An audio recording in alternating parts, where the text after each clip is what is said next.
आपको सुनकर बड़े महजूज हुए हम लोग। महजूज, do you understand? We enjoyed.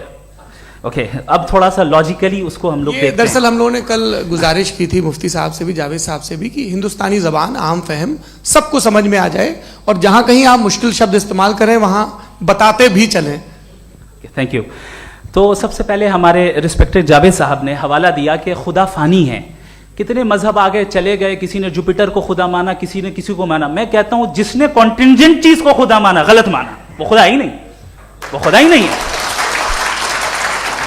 हम तो नेसेसरी बीइंग को साबित करने बैठे हैं, वो नेसेसरी कॉज जो इटरनल है, जो अबदी भी है और अजली भी है। हम किसी और को साबित करने नहीं बैठे। दूसरी चीज उन्होंने कहा कि फेथ एंड बिलीफ, ये एक ऐसी डेफिनेशन है फेथ की जो इन्होंने पहली मर्तबा पेश की है, या माफ कीजिएगा इन्होंने पहली मर्तबा पेश नहीं की है, रिचर्ड डॉकिंस ने पहली मर्तबा पेश की है। मुझे मालूम है ये सोर्स कहां से है। एपिस्टेमोलॉजिकली फेथ और बिलीफ का फर्क आप इस तरह नहीं कर सकते सर।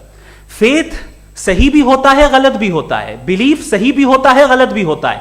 जो लॉजिक, रीजन और एविडेंस से बैक्ड होगा वो फेथ सही होगा। और आप जिस फेथ की बात कर रहे हैं कि इलॉजिकल है और उसके पीछे नहीं है, तो we are on the same page. हम नहीं मानते उस फेथ को। जो फेथ ऐसा हो जिसके पीछे कोई लॉजिक ना हो, एविडेंस ना हो, हम नहीं मानते। हम तो उस फेथ के कायल हैं जिसके पीछे लॉजिक हो और एविडेंस हो। तो बिलीफ सही भी होता है, गलत भी होता है, फेथ भी सही होता है और गलत भी होता है। तो आज फेथ और बिलीफ के डिफरेंस पे बात नहीं हो रही है। आज आप चाहे फेथ एक्सेप्ट कर लें या बिलीफ एक्सेप्ट कर लें, आज ये बात होगी कि ट्रूथ क्या है। चाहे ट्रू बिलीफ सही है या ट्रू फेथ सही है, और फॉल्स फेथ क्या है और फॉल्स बिलीफ क्या है, बात इस पे हो रही। दूसरी चीज इन्होंने पूछा, स्टुपिडिटी फिर क्या है? अगर फेथ, रिलीजन स्टुपिडिटी नहीं है तो और क्या है? चूंकि फेथ का मुतालबा करते हैं तो स्टुपिडिटी क्या है? मैं कहता हूं स्टुपिडिटी एथिज्म है। उसकी वजह यह है कि आप एक सड़क पे जा रहे हो और आप किसी गार्डन में जाएं और देखें वहां लिखा है फूलों के साथ, I love Javed Akhtar, and I really do, I love you sir. So जब आप वहां पर पहुंचे तो वहां पहुंचकर अब ये बताएं, क्या आप ये कहेंगे वाह व्हाट अ नेचुरल सिलेक्शन? ये क्या नेचुरल सिलेक्शन है? नहीं, ये प्रिसाइजली डिजाइंड है, इसके पीछे डिजाइनर है। लिहाजा अगर कोई एक ऐसी कॉमन सेंस की बात को कबूल नहीं कर रहा है कि यूनिवर्स जो इतने प्रिसाइजली काम कर रहा है, हम कह दें कि खुद ब खुद बन गई, मैं समझता हूं इससे बड़ी स्टुपिडिटी और कुछ नहीं है। ये इरैशनल चीज है। फिर हमारे सर ने कहा कि आपने बॉल पे फोकस किया, आइलैंड पे फोकस नहीं किया। अरे आइलैंड को किसने बनाया यही समझाने के लिए तो बॉल की मिसाल दे रहा हूं। और बॉल भी कॉन्टिंजेंट है, आइलैंड भी कॉन्टिंजेंट है, दोनों नेसेसरी बीइंग का मुतालबा करते हैं। आगे इन्होंने कहा कि नेचर में कोई इंसाफ नहीं है। हम डिसाइड करते हैं कि मोरालिटी क्या होती है, इंसाफ क्या होता है। हम डिसाइड करते हैं, जैसे ड्राइविंग सीट में ट्रैफिक वाला, ये तो किसी खुदा ने नहीं कहा, ये है, इसे कहते हैं फॉल्स इक्विवेलेंस। ये एक लॉजिकल फेलेसी है। आपने जो है मिसाल दी ड्राइविंग की और ट्रैफिक की, ये सब्जेक्टिव मोरालिटी है। आप सब्जेक्टिव मोरालिटी को मिसाल बनाकर ऑब्जेक्टिव मोरालिटी के ऊपर नहीं थोप सकते। इंसाफ की ऑब्जेक्टिव मोरालिटी। अगर आप ये कहते हैं कि नेचर में इंसाफ नहीं है, तो इंसाफ का न होना ये नेचुरल हुआ, तो फिर नेचर को नेचर रहने दे। क्यों हम इतना स्ट्राइव कर रहे हैं दुनिया में इंसाफ लाने के लिए? ये तो इलॉजिकल बात है, इरैशनल बात है। इसलिए बहुत सी चीजें ऐसी हैं जो ऑब्जेक्टिवली जो है इविल या गुड हैं, और बहुत सी चीजें ऐसी हैं जो सब्जेक्टिवली हैं। सब्जेक्टिवली जो मोरल होता है या इमोरल होता है, उसको हम सोशल कंसेंसस से या पर्सनल प्रेफरेंस से डिसाइड करते हैं। लेकिन जो ऑब्जेक्टिव मोरालिटी है, जिसमें इंसाफ आया, जो इन्होंने बार बार रिपीट किया, ये ऑब्जेक्टिव है, सब्जेक्टिव नहीं है। अगर आप कहते हैं ये सब्जेक्टिव है, तो मेरा सवाल आपसे ये है, क्या सोशल कंसेंसस के जरिए अगर जुल्म को सही करार दे दिया जाएगा तो आप जुल्म को जस्टिफाई करेंगे? दूसरी चीज इन्होंने यह कहा कि 2 पैक शराब पी लें तो वो उतने पे नहीं रहता, बढ़ जाता है। यही मामला मजहब के साथ है। 2 पैक आप पी लें, बढ़ेगा। तो ये एक ऐसी मिसाल है, इसको कहीं भी फिट कर लें कि आप एथिज्म पे जब फिट करें, जब आप 2 पैक एथिज्म का लेंगे ना, तो वो बढ़ बढ़ के नॉर्थ कोरिया बनेगा। Thank you.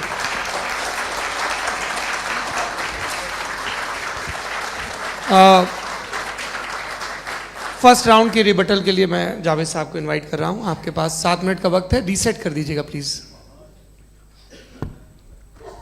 मुझे इस बात की खुशी है कि मुफ्ती साहब ने भी मान लिया कि नेचर में कोई इंसाफ नहीं है।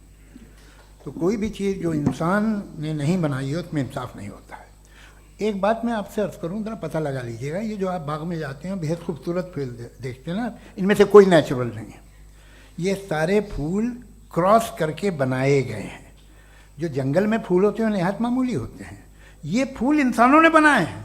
जो आप बाग में देख के वाह वाह कहते हैं, ये इंसानों के बनाए हुए हैं। डिफरेंट फूलों को क्रॉस करके, डेवलप करके, फिर क्रॉस करके इस तरह से बनाए गए। नेचुरल फ्लावर नहीं। किसी जंगल वीरान में जाके आप गुलाब के फूल नहीं देखेंगे। ये सब बनाए हुए इंसान ने, बहुत से काम इंसान ने किए हैं। बाकी है कि आपने मेरी एक बात का जवाब नहीं दिया, जिससे मुझे शिकायत है कि फेथ क्या है और आप फेथ मांगते क्यों हैं मुझसे। आप तो लॉजिकल हैं, आपके पास तो सारे रैशनल्स हैं, आपके पास सारे सबूत हैं, तो आपको फेथ की डिमांड क्यों करते हैं कि भाई तुम सरेंडर कर दो और सवाल मत करो। कोई मजहब सारे सवाल करने की इजाजत नहीं देता है और मना करता है कि दादा सवाल ना करो, बह जाओगे तुम। आप क्यों रोकते हैं? हकीकत यह है कि इंसानी तारीख क्या है। इंसानी तारीख ये है कि दुनिया में दो तरह के लोग हुए हैं। एक वो जिन्होंने अपनी लाइल्मी की परस्तिश की है, दूसरे वो जिन्होंने अपनी इग्नोरेंस या लाइल्मी से झगड़ा किया है और मालूम किया है कि क्या है। ये जो आप कह रहे हैं, आज आप हैरान हैं कि भाई ये यूनिवर्स कैसे बनी। लोग हैरान थे कि सूरज डूबता है तो इधर से कैसे निकलता। और आप एक कदम जाके हमेशा का मानने को तैयार है, एक कदम पीछे ही मान जाइए। भाई आप इसके बाद जाते हो, कहते सवाल ना करना कि ये कहाँ से आया, ये पावर तो हमेशा से हमेशा रहेगी। तो आप यूनिवर्स के बारे में मानने में क्या तकलीफ है? एक कदम पहले रुक जाइए। ये हमेशा से थी या नहीं थी, हमें मालूम नहीं है। और ये कहना कि हमें मालूम नहीं है, कमाल ये है कि दुनिया के सारे मजहब सब जानते हैं ये दुनिया कैसे बनी थी, कैसे मिटेगी, मरने के बाद क्या होगा, इनको सब इल्म है। इनको किसी को डायनासोर होते थे पहले ये नहीं पता था, किसी को नहीं पता। किसी भी दुनिया की मजहबी किताब में डायनासोर का जिक्र नहीं है। लेकिन बाकी सब बातें, how to make universe in 4 easy lessons and बाकी सब पता है। जिसको सब पता है वो गड़बड़ है। हम में ये इंकिसार, ये ह्यूमिलिटी होनी चाहिए कि हम ये कहें कि हमें ये बहुत सारी बातें नहीं मालूम, लेकिन हम उनकी परस्तिश ना करें, अपनी लाइल्मी को की परस्तिश ना करें, हम उसे पता लगाने की कोशिश करें। जिस दुनिया में आप बैठे हैं सर, ये हॉल जो है, ये इलेक्ट्रिसिटी जो है, ये माइक जो है, जिस हवाई जहाज से आप आए थे, वो जिस कार से आप यहाँ आए हैं, ये सब उन लोगों की बनाई हुई है जिन्होंने सवाल किए थे। ये दुनिया जिसमें आप आज आराम से हैं, ये उन लोगों की बनाई है कि जिन्होंने सवाल किए थे। और हर स्टेज पे इन सवालों को मकरूह कहा गया था, गलत कहा गया था। आप जरा तारीख पढ़िए, एक बड़ी दिलचस्प किताब है बर्ट्रैंड रसेल की, जिसमें उसने रिलीजन एंड साइंस कि कब से रिलीजन जो है साइंस के अगेंस्ट है। और हद तो यह है कि भाप के इंजन के खिलाफ थे, स्टीम इंजन के भी खिलाफ थे, और फतवे हुए उन पर, वेटिकन ने दिए। तो ये हमेशा, अभी जैसे ही ये राइट फिंगर आते हैं अमेरिका में पावर में, तो वो जो अपना ये क्या बोलते हैं उसे, सीड क्या बोलते हैं, सीड क्या जो, हाँ नहीं सीड जो होते हैं जिन पे जी नहीं भाई, वो जो ह्यूमन बॉडी के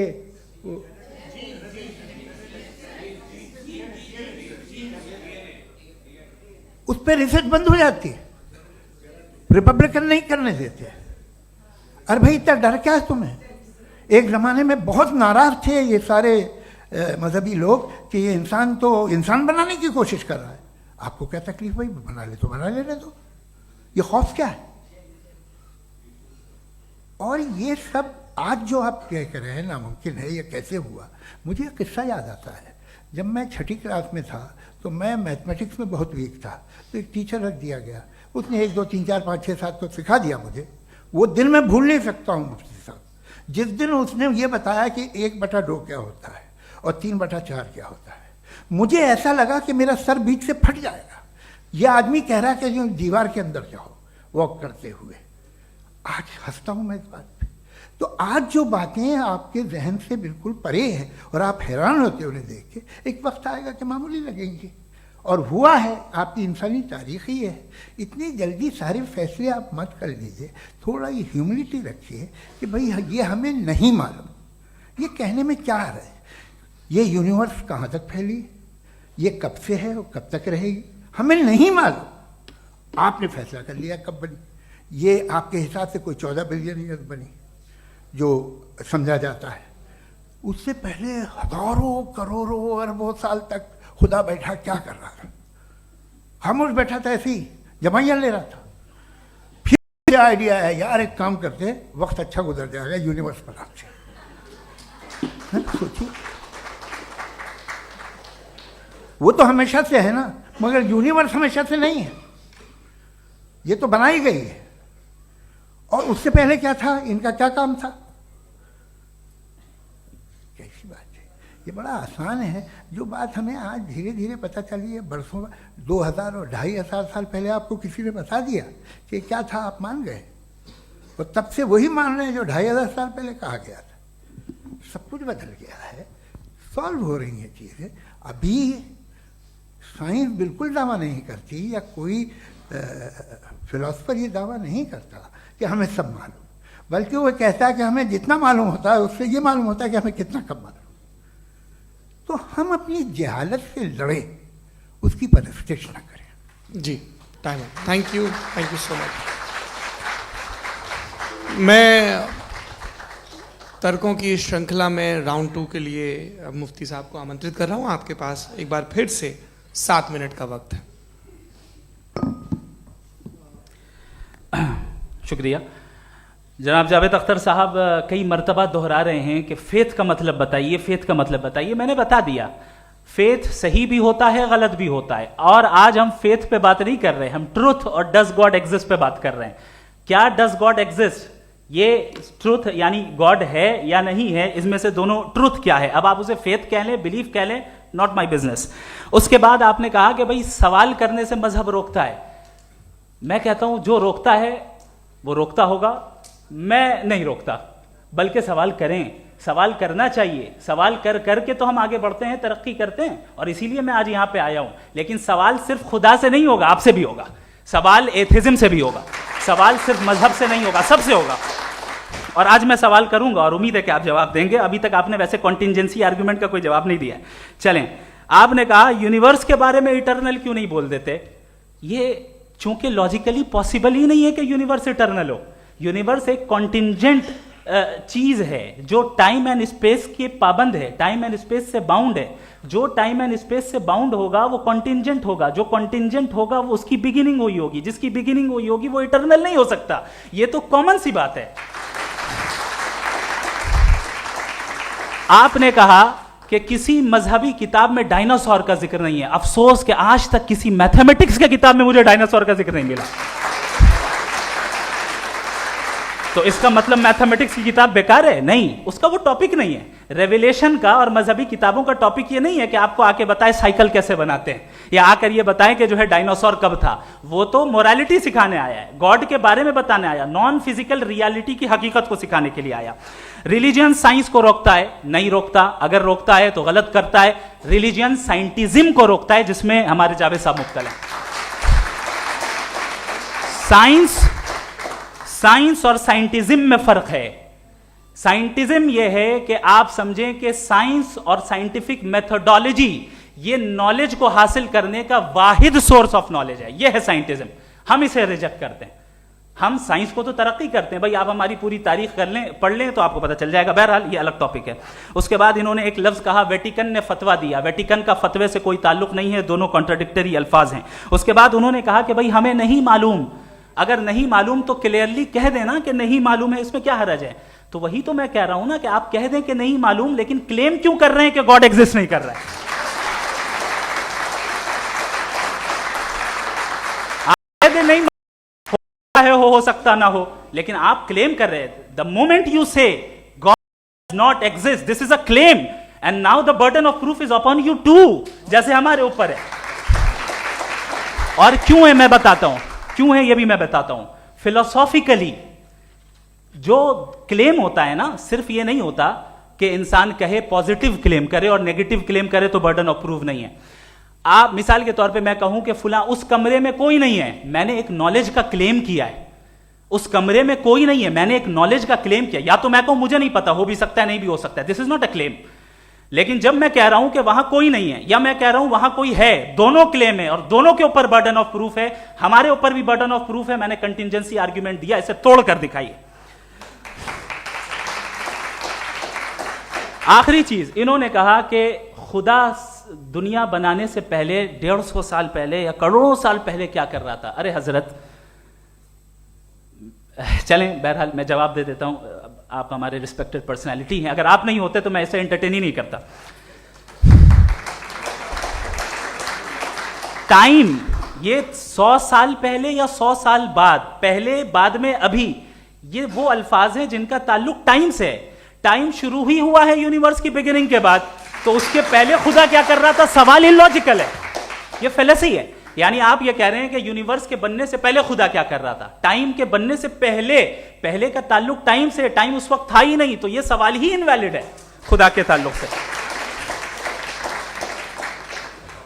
दूसरी चीज, आर्ग्यूमेंट ऑफ कंटिजेंसी जो मैंने आपके सामने पेश की है, आपने बार बार ये प्रूफ किया और ये कह रहे हैं कि गॉड ऑफ गैप्स। देखिए पहले नहीं मालूम था, साइंस ने कर दिया। सिंपल की मिसाल से मैं समझा देता हूं। जिस गैप्स की आप बात कर रहे हैं ना, साइंस उन गैप्स को जिन चीज के जरिए भी प्रूव करेगा वो कॉन्टिजेंट ही होगा, अब चाहे वो फोर्स हो, मैटर हो या एनर्जी हो।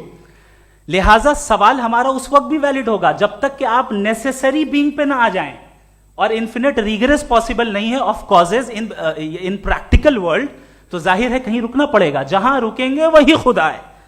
दूसरी चीज, आपने ये कहा, क्या कह रहा था मैं, किस पॉइंट को?